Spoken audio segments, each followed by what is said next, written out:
जय भगवान श्री कृष्ण जी। भगवान और आप चैनल के अत्यंत प्रिय श्रद्धालु भक्तों, नाग पंचमी श्रावण मास के शुक्ल पक्ष की पंचमी तिथि को हर वर्ष मनाई जाती है। नाग पंचमी वाले दिन रोटी नहीं बनाई जाती है। इसका क्या कारण है और नाग पंचमी मनाए जाने का क्या कारण है और इसकी क्या कथा है, ये सब आज के वीडियो में मैं आपको अवश्य बताऊंगा। प्रिय श्रद्धालु भक्तों, ऐसी मान्यता है और ऐसी पौराणिक मान्यता है कि ब्रह्मा जी ने नागों को ये वरदान दिया कि तुम्हारी पूजा श्रावण मास के शुक्ल पक्ष की पंचमी तिथि को की जाएगी और सभी लोग भक्ति भाव से तुम्हारी पूजा करेंगे और जो तुम्हें दूध पिलाएगा वो उसका आशीर्वाद भगवान की तरफ से नागों को अवश्य प्राप्त होगा और नागों का आशीर्वाद उस मनुष्य को अवश्य प्राप्त होगा। नाग पंचमी मनाने के कई कारण हैं। एक पौराणिक कथा यह है कि एक सेठ के 7 बहुएं थी और 6 बहुओं का मायका था, लेकिन सबसे छोटी बहू यानी कि 7वीं बहू का मायका नहीं था। उसके माता पिता की मृत्यु हो चुकी थी और कोई भाई भी नहीं था। एक दिन नागपंचमी के दिन उसके ससुराल में एक नाग निकला और अन्य बहुएं में सबसे बड़ी बहू उसे मारने के लिए दौड़ी, लेकिन छोटी बहू ने उसे रोक दिया।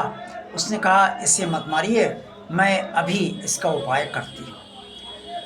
बड़ी बहू ने छोटी बहू की बात मान ली और उस नाग को मारने का विचार त्याग दिया। थोड़ी देर बाद छोटी बहू आई और उसने सोचा कि इसको हम दूध पिलाते हैं, ये प्रसन्न हो जाएगा और यहाँ से अपने आप चला जाएगा।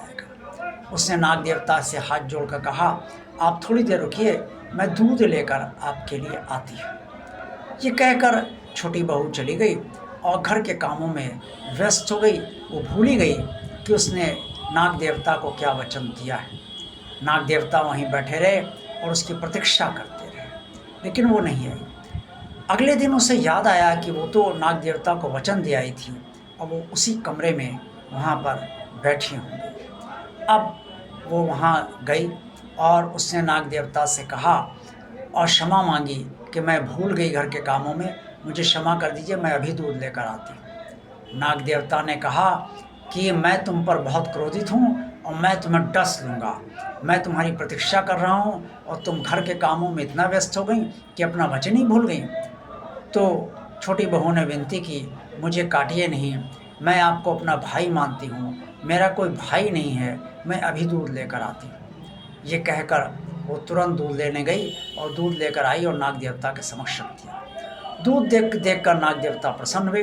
उन्होंने कहा, चूँकि तुमने मुझे अपना भाई माना है और मैं बहन को डस नहीं सकता और फिर तुम मेरे सामने दूध भी रख रही पिलाने के लिए, इससे मैं आज से तुम्हारा भाई हूँ और तुम अब कोई परेशान ना हो। ये सुनकर छोटी बहू बहुत प्रसन्न हुई और उसके बाद नाग देवता दूध पीने के बाद वहाँ से चले गए।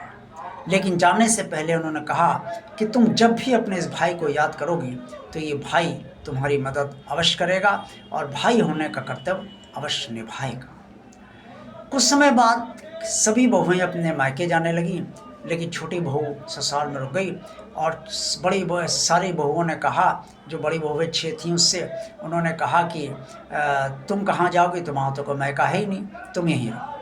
ये सुनकर वो दुखी हुई और उसने अपने नाग भाई को याद करा। नाग भाई मनुष्य का रूप धारण करके आए और उन्होंने सेठ जी से कहा, मैं अपनी बहन को लेने आया हूँ। तो सेठ जी ने कहा कि मैंने तो तुम्हें कभी पहले देखा ही नहीं और तुम इसके भाई कैसे हुए, क्योंकि मैं तुम्हें जानता भी नहीं। तब उसने कहा कि नहीं, मैं इसके दूर का रिश्ते का भाई हूँ और ये मेरी बहन है, इससे मैं इसे लेने आया हूँ।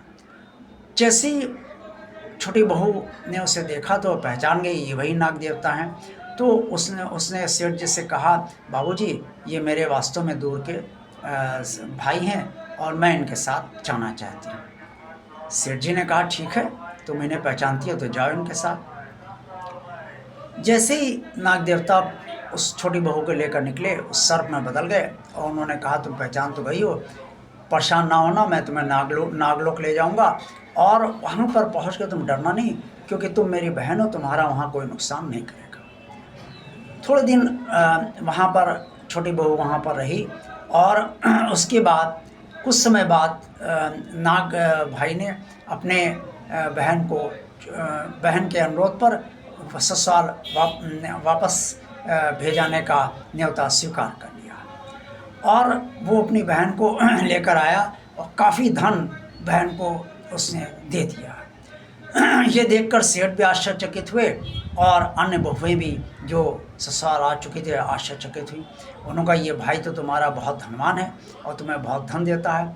ये सुनकर छोटी बहू हंसती और उसके बाद से नाग देवता ने अपनी बहन से कहा, तुम्हारा जब भी मन हो तुम मेरे पास आ जाना, तुम्हारा मायका है और कोई तुम्हें अगर परेशान करे तो मुझे बताना, ससुराल में नहीं बल्कि अन्य जगह भी मैं तुम्हारी रक्षा के लिए प्रकट होऊंगा। कहा जाता है तभी से ये नाग पंचमी मनाई जाती है। नाग पंचमी के दिन रोटी नहीं बनाई जाती। इसका कारण ये है कि नाग पंचमी एक पर्व है और पर्व पर पूड़ी और कचौड़ी ही बनाई जाती है, रोटी नहीं सेकी जाती है, तवा नहीं चढ़ता है। दूसरा, ज्योतिष शास्त्र के अनुसार चूँकि नाग पंचमी एक पर्व है और इस पर तवा नहीं चढ़ाया जाता है, इसलिए, और तवा जो है वो सर्प का प्रतीक माना जाता है और इस पे राहु की भी कुदृष्टि होती है और इसलिए ये उस दिन नहीं चढ़ाया जाता है ताकि कोई अशुभता ना फैले। मुझे विश्वास है कि आज नाग पंचमी पर जो कुछ भी मैंने आपको जानकारी दी है वो आपको अवश्य पसंद आई होगी। इससे वीडियो को लाइक अवश्य कर दीजिएगा। भगवान और आप चैनल आप सब देखते रहें और भगवान और आप चैनल को सब्सक्राइब आप सब अवश्य कर दीजिएगा। इस चैनल को आप सब शेयर भी अवश्य कर दीजिएगा। इस वीडियो के बारे में कोई कमेंट्स करना चाहें तो अवश्य कर दीजिएगा। जय भगवान श्री कृष्ण जी।